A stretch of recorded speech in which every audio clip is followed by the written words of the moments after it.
Um, Today's topic for the MBSR talk is dealing with difficult emotions and pain. And I just want to say before we get started that I am really excited about this. 1 second, I'm just going to set my timer. Okay. So I just want to say that I'm really excited about this because I think it really gets at like the core of what mindfulness meditation is and how we can use it in our lives and how we can use it practically.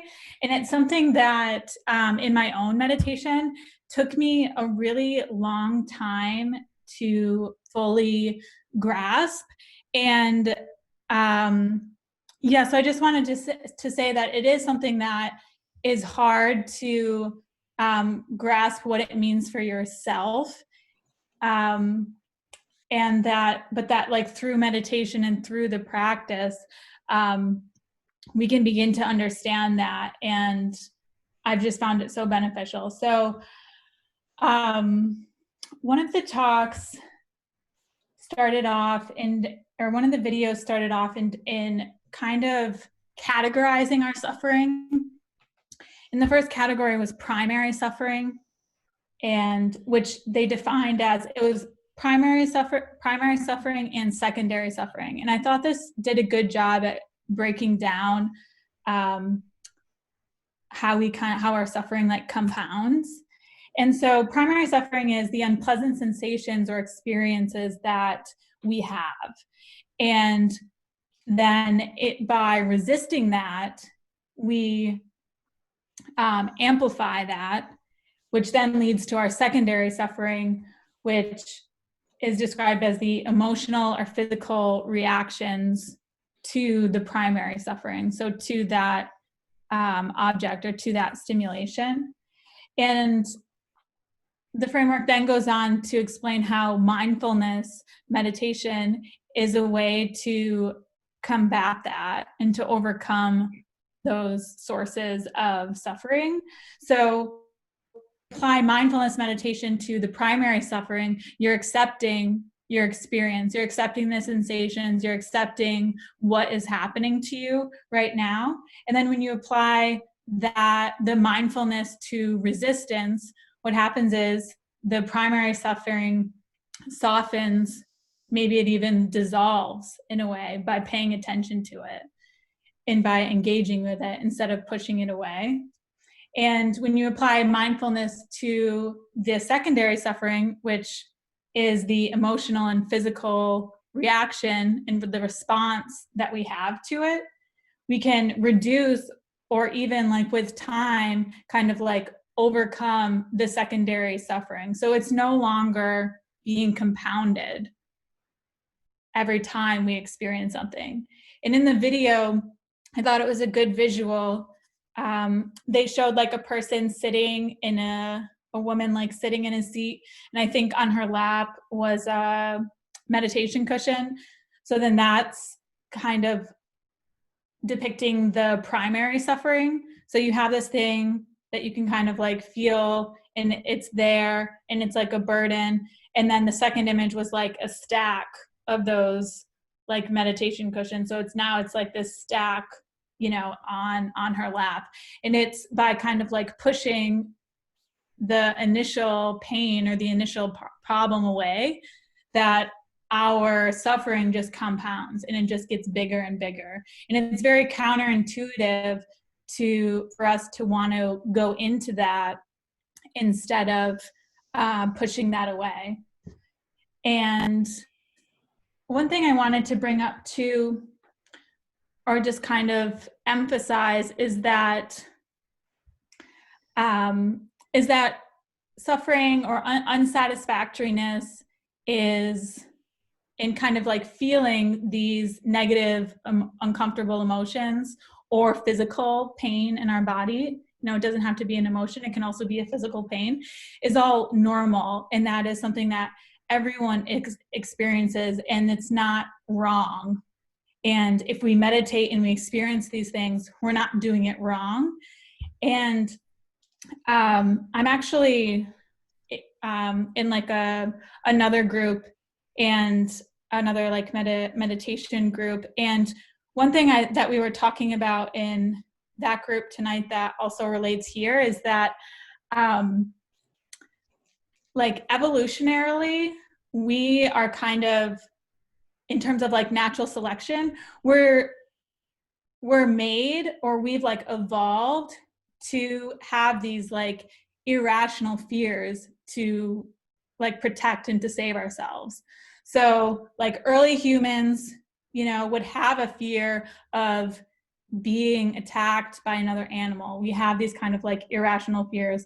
And now like we are still programmed in that same way, but because we don't have these like actual fears of like being eaten, we are not, you know, we, and generally, especially like in this country, have enough calories, and we're not kind of like scavenging for our food and things like that. But then what happens is like all of those, the way we were programmed to like deal with these kind of like life threatening ideas, we've now applied to our current lifestyle. So the example is kind of like right now we're designed through evolution and natural selection to pass on our genes to the next generation. So what that means is like we're designed to not be satisfied with our status, with our like diet and what we're eating. We're designed to not, you know, to not like have sex one time and then be satisfied, because the point is to kind of pass on our genes and to like keep that moving. So then what the mindfulness response to that is actually like really rebellious, in the sense that it says, I understand this, and I'm going to try to have a different relationship to that and have a different response to that, and kind of like reprogram or counteract my relationship to that struggle and to like those urges and sensations that make us human. So it's kind of like acknowledging that like you have these things and we have these problems, but that we can react to them differently. And so I found that really powerful, and I thought that it folded into this as well, just in terms of validating that like these experiences that we're having of pain and how we react to them and not wanting to feel it is it's a part of like our evolution and how we have gotten to be the humans that we are today. And Susan David, in Gift and Power of Emotional Courage, she talked about how positivity is seen as like moral correctness in our culture. And I also thought that that was a great like, and to emphasize that and kind of like call that out, because oftentimes we see like and that's a cultural value for us, is kind of like, let's stay positive. You know, this bad thing is happening. I had this pain in my body. I'm having this like bad experience. So how can I just kind of adopt a positive attitude with that, instead of letting it be, accepting it as it is? You know, how can I accept it instead of change it? And I think that our culture is very one of like, we are individuals, we have these choices, we can kind of like, you know, do these things, we can be productive, and we're going to assert ourselves in this way to be productive and kind of like get what we want. But in mindfulness meditation, what it's asking us to do is to just observe that. And I think in the readings too, it talked about how it's not saying like you need to just now like sit in your suffering and just experience that, but accept that, acknowledge that, and then choose something else. If you're experiencing something difficult, you can take an action that might that might change how you feel about an experience or an emotion that you're having. And Tara Brock said, actually, she didn't even say this, it was the title of one of the talks, which was Pain times Resistance equals Suffering. And I think that goes back to the idea of like this compounding effect that pushing away our pain has on us. And I would also add to that I think pain times resistance is suffering, but it's also a multiplication of that suffering, because I do think that if you do have some sort of pain, then you're going to experience discomfort, and it's not only the resistance of that causes you suffering, but that's what amplifies it. And yeah, and then I think that I'll just end with if we can all just do this will take like less than a minute, but I just wanted to do the fist exercise for those who did or those who saw the videos this week. And it was just a good way to kind of like really quickly demonstrate what mindfulness meditation is. So just really quickly, this will take less than a minute. You just hold up your hand, and as I'll ask you to make a fist with your hand, and when you do that, observe what happens to your breath. So everyone just go ahead and make a fist. So actually in the chat, why don't people actually say kind of what their experience was of just holding that fist?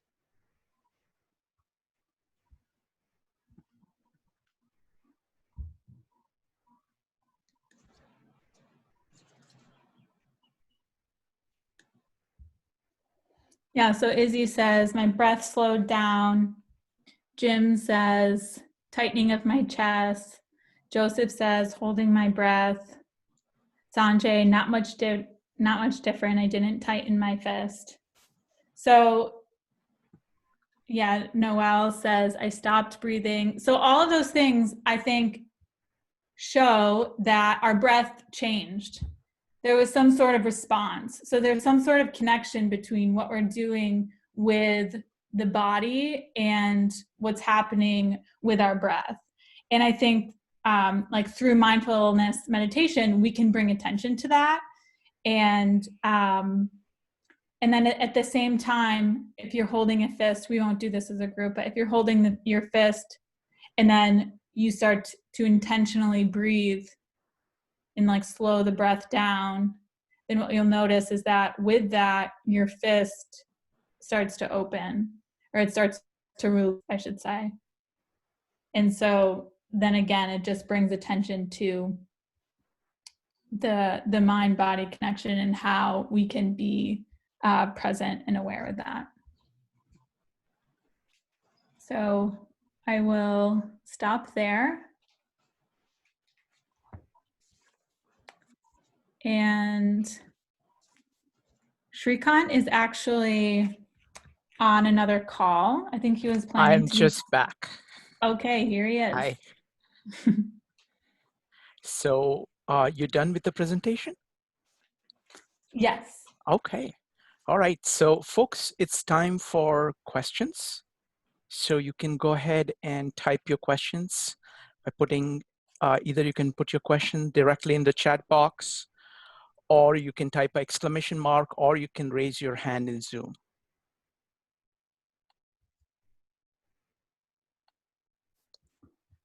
Okay, I noticed that Noel and Benito have unmuted themselves. Would you like to add anything? Any questions? If that was an invitation, because sorry, Yes. I had unmuted. That was an invitation. Go ahead. I was intrigued in the readings in the video that focusing was scooped in as a meditative process as well. I'd had some training in focusing and never thought of it as a meditation before. So has anyone had some experience with that, and what has it been?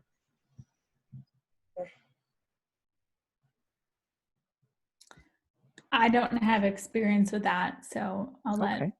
someone else. Okay. Let's go to the next question. The next question is by Meryl, followed by Joe. Meryl, go ahead. I was a little confused as to the difference between the primary and the secondary suffering and how we should kind of, in the terms of mindfulness, handle each of those. Right. That's a great question, Meryl.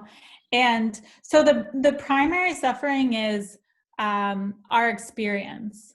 So whatever the immediate experience is, that can be a physical pain, can be an emotional pain, it can be a feeling, any experience that we're interpreting as bad. And then the secondary suffering is what happens when we resist that or push it away. So it's the emotional or physical reaction to that. So last week, Shrikant gave the example of we're stressed and then we're upset that we're stressed. So we're pushing that stress away. And now we're stressed about being stressed. Mm-hmm. So the stressed about being stressed is the secondary suffering. That's the compounding effect that the resistance is having on you. So if I weren't stressed about being stressed, then I wouldn't have the secondary suffering. That's exactly right. And if I turn toward the actual emotion, then hopefully it mitigates that. Exactly. Okay. Thank you. You're welcome. So next up is Joe, followed by Jay, followed by Jean. Joe, Jay, Jean. Joe, go ahead. Thank you, Taylor, and thank you for presenting this evening. It was wonderful. I have a quick question. Does journaling prior to meditation about pain, is that a helpful exercise, or is that something that actually could build up anxiety and lead to a less meaningful meditation? Yeah, that's a great question. I would say that the experience would be different for everybody, but I do see writing as another reflective practice. So whether you decide to write before or after your meditation, or whenever you decide to do it, if you're doing it and it seems to be like helping or supporting you, then you should just continue with that. And yeah, I mean, I think meditation, it takes us a while, or it can take us a while to figure out what works for us. So if that is something that you try and you find that that's beneficial to you, then that's great. One thing I would say about it is that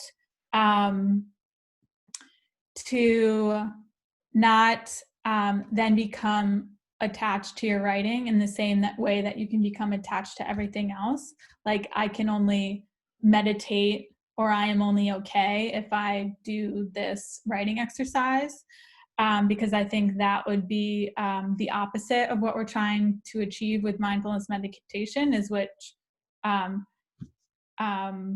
not being attached and being okay with whatever experience we have. So perhaps you are writing things down and then you meditate and you have a negative experience, not being attached to the fact that that's what happened. So I would just say kind of like play with it and see what works for you. So I would add one thing. I always like to do these syntopical things, kind of connect up various things that we are studying. So yesterday we had Sean Croxton, and he was talking about dealing with emotions, dealing with feelings. And what he says is, like, most people are actually afraid of their feelings, so they try to avoid the feelings. And he says feelings are kind of like beach ball. So when you're trying to avoid the feeling, you're trying to push it underwater. You're trying to, and it's not going to work. And it's going to, you just need to kind of express and he recommended actually writing as a way of kind of writing out your feelings, which kind of put it down on paper, put them out there. So you're kind of facing them. And mindfulness is all about kind of, accepting. your emotional states. And I think writing is a very good, excellent tool for that. So it's going to be Jay next. Jay, go ahead. Thank you. Thanks for the excellent presentation, Taylor. I was reading this week's material, and I was curious about, there were both Tara Brach and I think Vidya Mala, I don't know how to say that name, have mentioned this kind of, if your pain or if your primary suffering is too much to turn towards. And neither one of them really kind of delved very deep into that. And I was wondering if you could shed some light on this. Sure. So I think that's a great question, and that often comes up. So I think that if you're, I think what they actually named it was blocking and, it was blocking and drowning. So blocking is when you're pushing away the emotions, maybe you're distracting yourself or denying yourself the discomfort. And drowning is when, like Jay just described, you don't have the sufficient resources to deal with what is happening. And they went on to further say that kind of the experience is often a swinging back and forth between the two, of like, we don't have these resources to deal with it, and therefore we block, which means we're kind of like pushing it away. And then that works, superficially for a little bit, and then we kind of swing back to drowning. And I think that the response to that would be to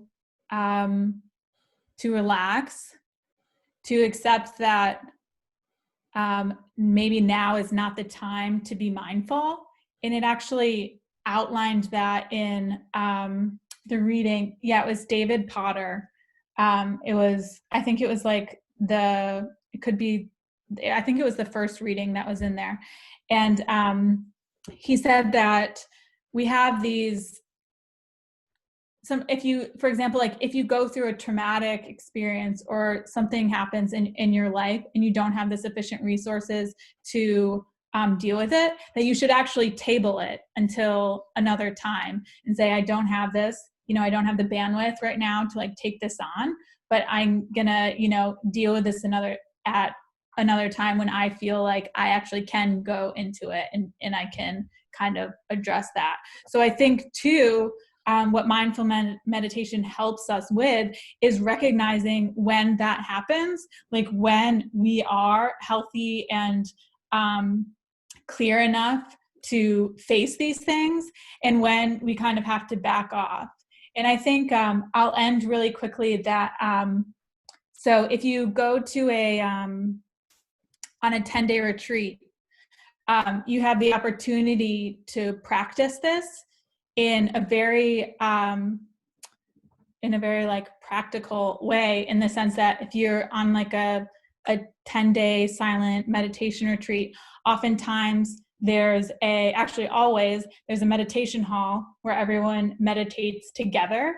And then there's what is called, it's a pagoda which is a structure with like little cells for the students to meditate in individually. And what happens in the meditation cells is that they're not artificially quiet or dark or anything like that, but you're at a meditation center, so it is very quiet, and you go in and you can close the door if you so choose, and therefore it's very dark, and you can meditate. And these areas act as a pressure cooker for whatever it is that you're experiencing.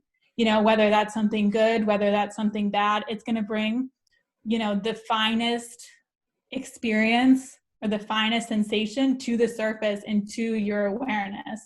And so as you mature in the practice, it's the students' understanding of when to work in the cells and when to face those things, and when they need the support of the group, and when they need to sit in the meditation hall with the group, with everyone else in that supportive way. And each decision it's actually the decision that you're making that is the practice. It's not what's happening. It's not where you're practicing, who's, you know, around you. Are you with other people? Are you by yourself? But it's the maturity of knowing, you know, what I'm experiencing right now is too much for me. I can't sit in the cell. I need to sit with the group. Next up is Jean. Jean, go ahead.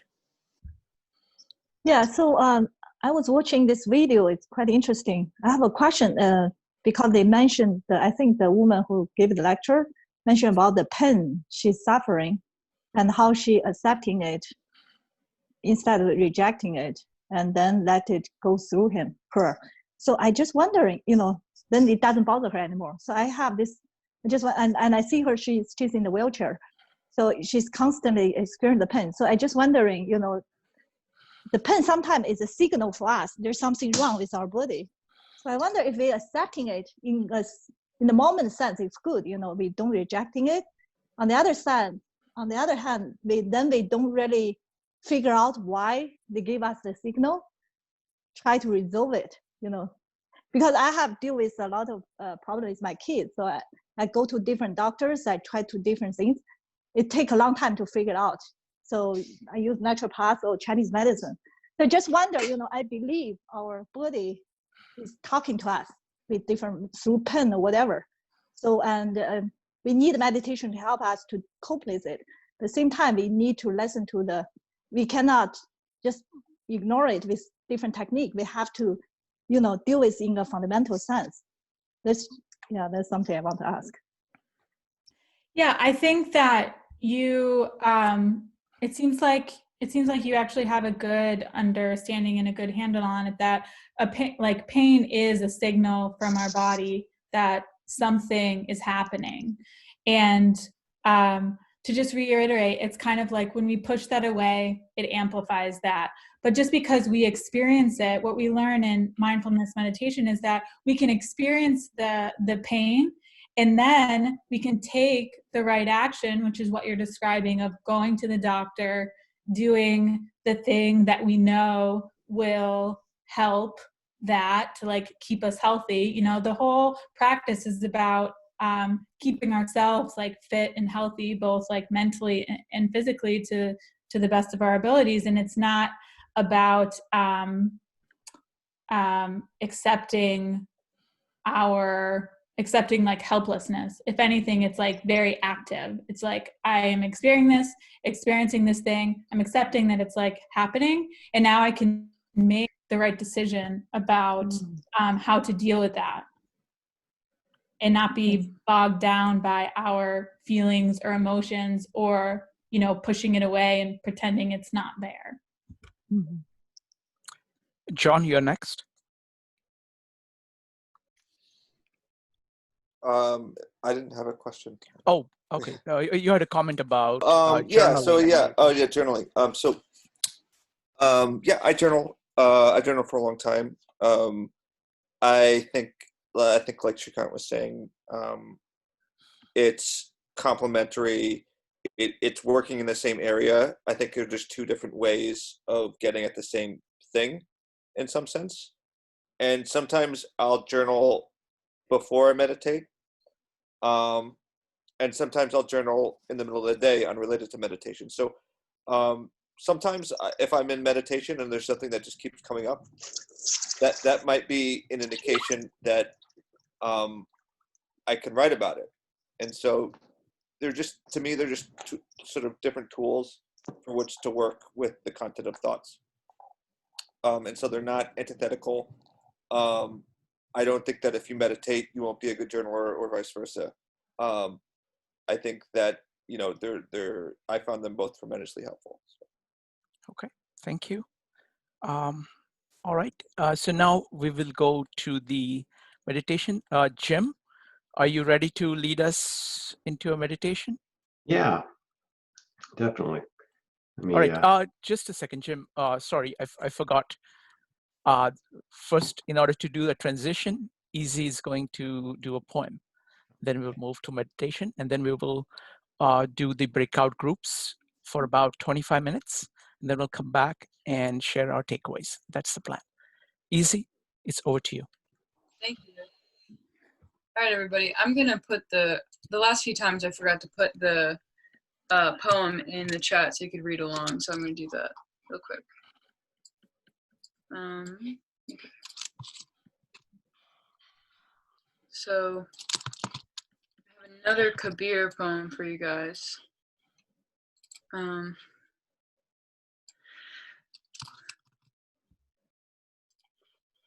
Here it is. It'll be in the chat so you can read along or just listen to me.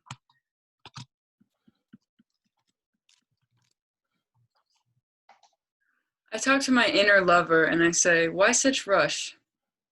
We sense that there is some sort of spirit that loves birds and animals and the ants, perhaps the same one who gave a radiance to you in your mother's womb. Is it logical you would be walking around entirely orphaned now? The truth is you turned away yourself and decided to go into the dark alone. Now you are tangled up in others and have forgotten what you once knew. And that's why everything you do has some weird failure in it. Thank you, Izzy. Exactly. Jim? Okay. So this will be a 10-minute meditation. So find a comfortable spot in your chair or on your cushion or wherever you're comfortable. Feet on the floor. Relax your arms. Close your eyes. Place your hands on your knees, thighs, or in your lap, whatever's comfortable. Have your spine straight. You can have kind of some lower back support, but don't recline. Just kind of sit up straight. And start by just feeling the points of contact with your chair, the floor, your arms on your legs, what it feels like to be in your body in this moment, maybe even the clothes on your body. Try to relax your shoulders a bit, your neck and facial muscles. We'll take a few deep breaths, and with each exhale, just kind of sink deeper into your seat and relax some of your muscles. So exhale a bit first, and then take a deep breath, starting with your belly. And inhaling, expanding up into your upper chest. Hold for a couple seconds. And then exhale. And inhale again. Hold. And then exhale slowly.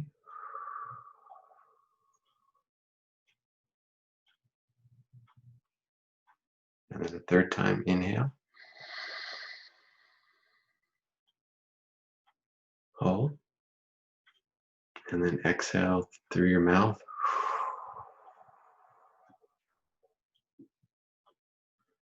And then just return to normal breathing.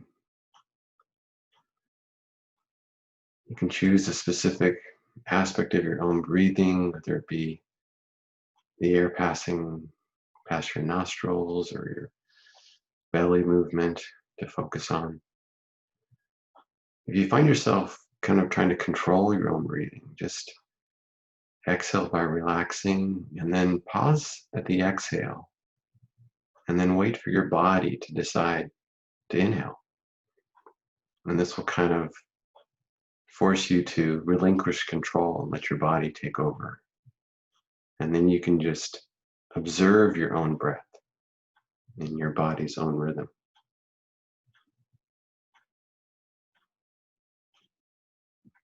And if your mind wanders, just bring your focus back to your breathing. If there's any discomfort in your body, you can say hello to it, acknowledge it. Direct a little bit of compassionate attention to it. But don't necessarily try to push it away. Just understand that that's part of your experience in this moment.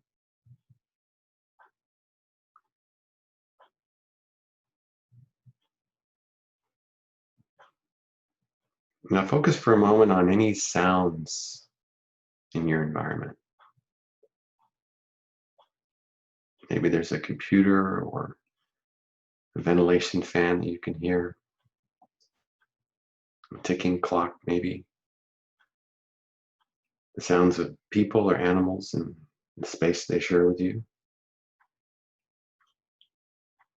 Or if you have a window open, maybe you can hear sounds outside, cars or birds. And just notice them. Don't try to create a story around it. Just accept them as events happening in the moment. They come into you and then they're gone. If you're wearing headphones, maybe all you can hear is me and your own breathing, or maybe even some sounds coming from my space.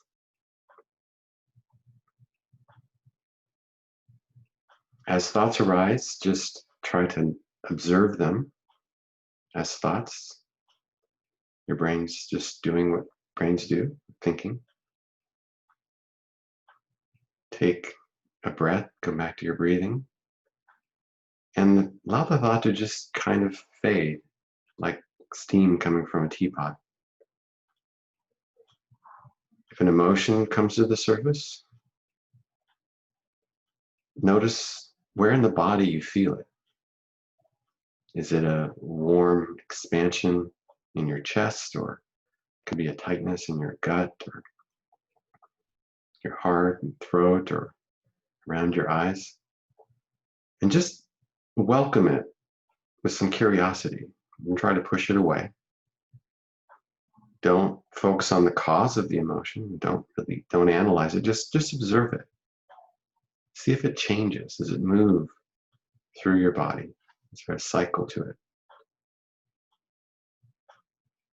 And then come back to your breath and allow that emotion to also dissipate naturally.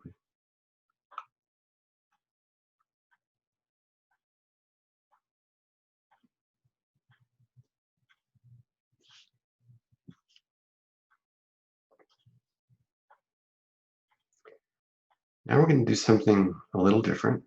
I'm actually going to lead you through a visualization to invite some thoughts and emotions.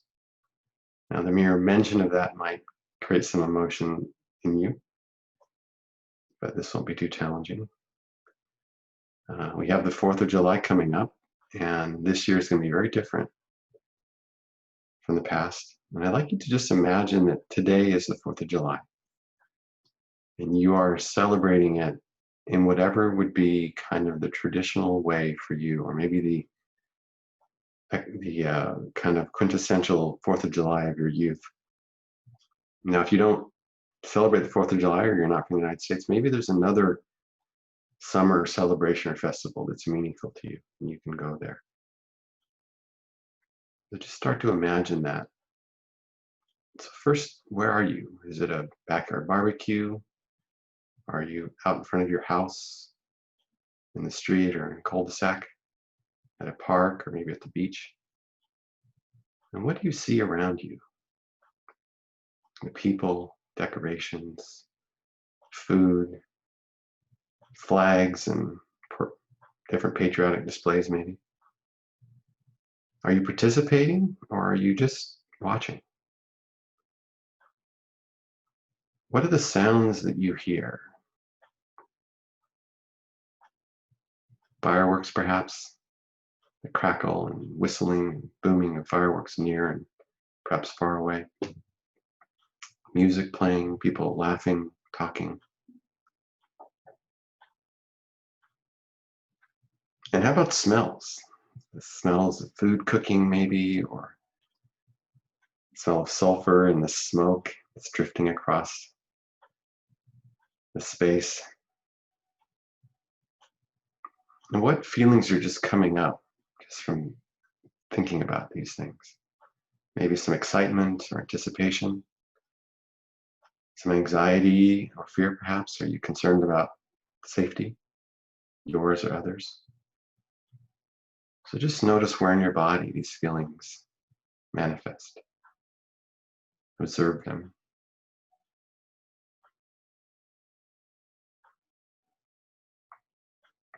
Next, notice who's around you. Family members, friends, neighbors, maybe strangers. If you see your parents or grandparents, are they, as they appear to you now, are they younger versions of themselves? Are there people here who are no longer in your life? What feelings come up when you think about the people? Love, joy, comfort, maybe sadness. Again, just notice where these feelings appear in your body, where they move.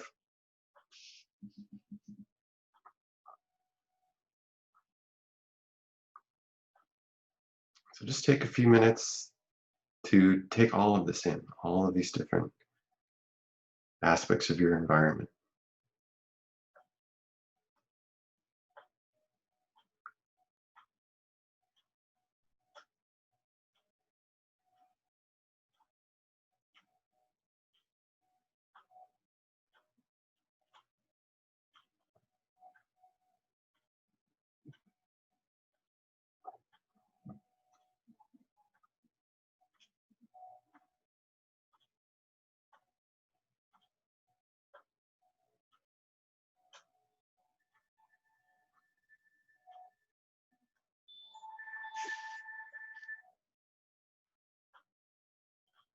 Now come back to your breath. Come back to the current moment, back into your room. Maybe wiggle your fingers and toes a bit and open your eyes, and welcome back to the meeting.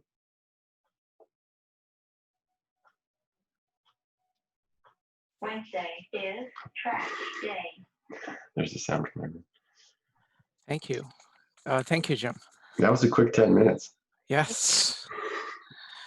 So if you like that, you can do that yourself tonight and spend a little more time.